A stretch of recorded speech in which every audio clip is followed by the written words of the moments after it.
Our Hanukkah story tonight comes from Isaac Bashevis Singer, who was a Polish-born American Jewish writer born in 1903, and he won the Nobel Prize for Literature in 1978, having come to the United States in 1935, just before Hitler's rise in Europe.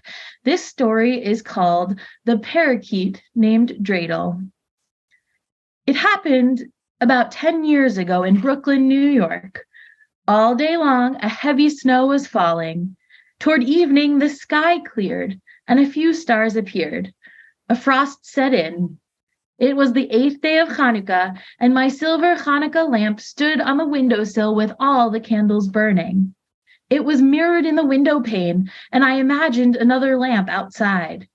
My wife Esther was frying potato pancakes. I sat with my son David at a table and played dreidel with him.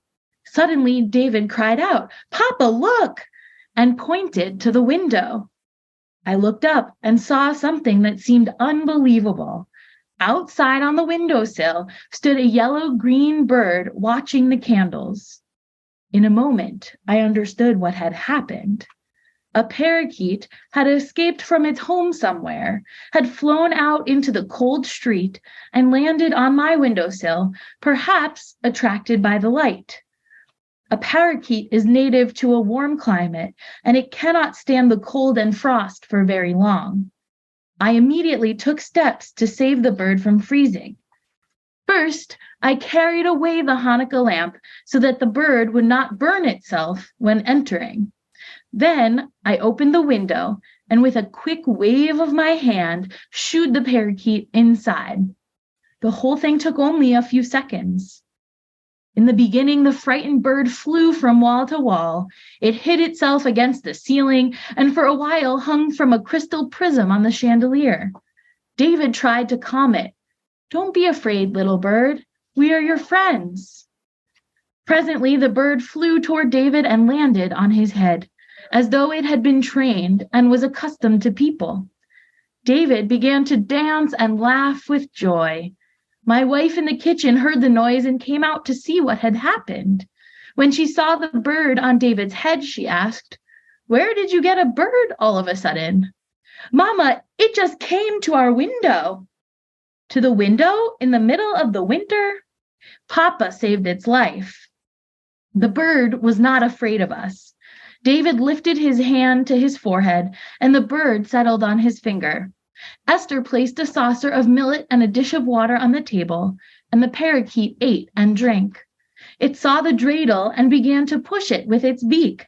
David exclaimed, "Look, the bird plays dreidel." David soon began to talk about buying a cage for the bird and also about giving it a name. But Esther and I reminded him that the bird was not ours. We would try to find the owners, who probably missed their pet and were worried about what happened to it in the icy weather. David said, "Meanwhile, let's call it Dreidel." That night, Dreidel slept on a picture frame and woke us in the morning with its singing. The bird stood on the frame, its plumage brilliant in the purple light of the rising sun, shaking as in prayer, whistling, twittering, and talking all at the same time. The parakeet must have belonged to a house where Yiddish was spoken, because we heard it say, "Zeldela, geh schlafen." Zeldela, go to sleep. And these simple words uttered by the tiny creature filled us with wonder and delight. The next day, I posted a notice in the elevators of the neighborhood houses.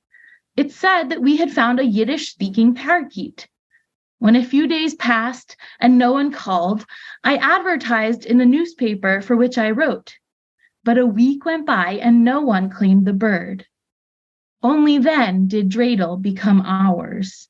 We bought a large cage with all the fittings and toys that a bird might want, but because Hanukkah is a festival of freedom, we resolved never to lock the cage. Dreidel was free to fly around the house whenever he pleased. The man at the pet shop had told us the bird was male.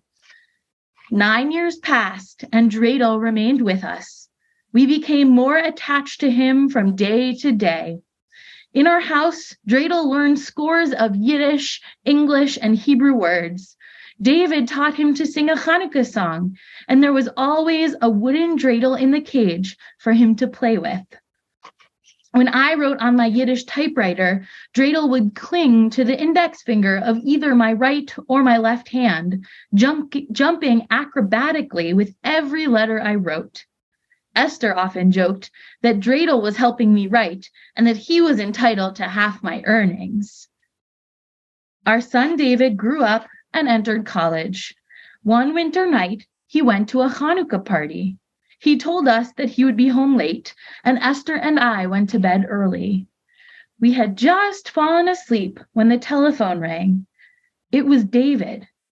As a rule, he is a quiet and composed young man. This time, he spoke so excitedly that we could barely understand what he was saying. It seemed that David had told the story of our Parakeet to his fellow students at the party, and a girl named Zelda Rosen had exclaimed, "I am the Zeldala. We lost our Parakeet 9 years ago." Zelda and her parents lived not far from us, but they had never seen the notice in the newspaper or the ones posted in elevators. Zelda was now a student and a friend of David's. She had never visited us before, although our son often spoke about her to his mother. We slept little that night. The next day, Zelda and her parents came to see their long-lost pet. Zelda was a beautiful and gifted girl. David often took her to the theater and to museums. Not only did the Rosens recognize their bird, but the bird seemed to recognize his former owners. The Rosens used to call him Tsiip Tsiip, and when the parakeet heard them say Tsiip Tsiip, he became flustered and started to fly from one member of the family to the other, screeching and flapping his wings. Both Zelda and her mother cried when they saw their beloved bird alive. The father stared silently. Then he said, "We have never forgotten our Tsiip Tsiip." I was ready to return the parakeet to its original owners, but Esther and David argued that they could never part with Dreidel. It was also not necessary, because that day, David and Zelda decided to get married after their graduation from college. So Dreidel is still with us, always eager to learn new words and new games. When David and Zelda marry, they will take Dreidel into their new home. Zelda has often said Dreidel was our matchmaker. On Hanukkah, he always gets a gift: a mirror, a ladder, a bathtub, a swing, or a jingle bell. He has even developed a taste for potato pancakes, as befits a parakeet named Dreidel. Shabbat Shalom.